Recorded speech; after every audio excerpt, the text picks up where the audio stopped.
เธอก็มีรอยน้ำตาใจที่เธอต้องเจ็บเพราะรักเขาเรื่อยมามันคงอ่อนล้าจนเธอแทบจะล้มลงก็รู้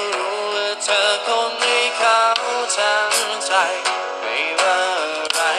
ก็เต็มใจให้เขาทำฉันคงทำได้เพียงแค่เตือนย้ำในใจ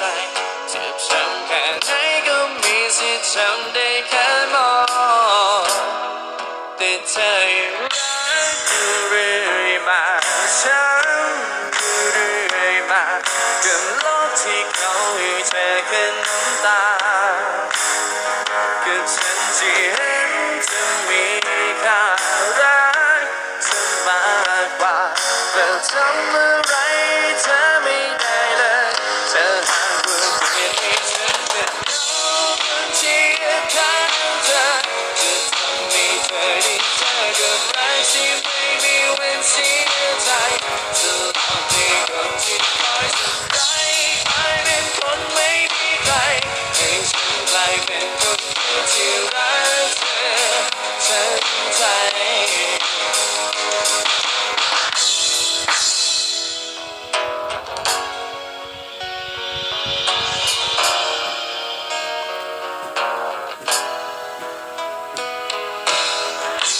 มองดูเธอเจ็บซ้ำๆเท่าไร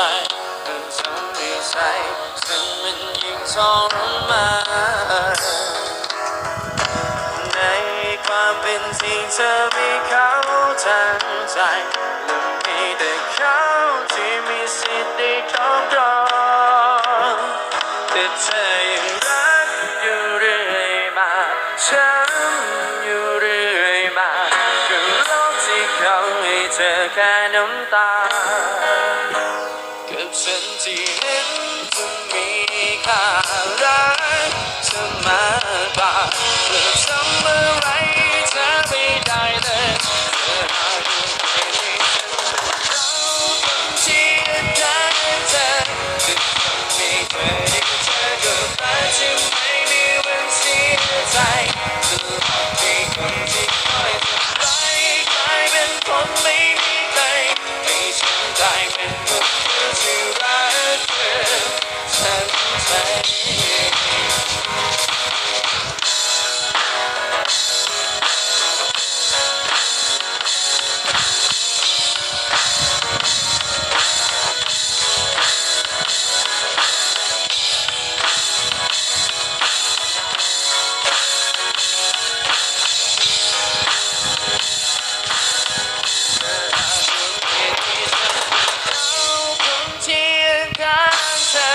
จะทำให้เธอได้เจอกับรักที่ไม่มีวันเสียใจ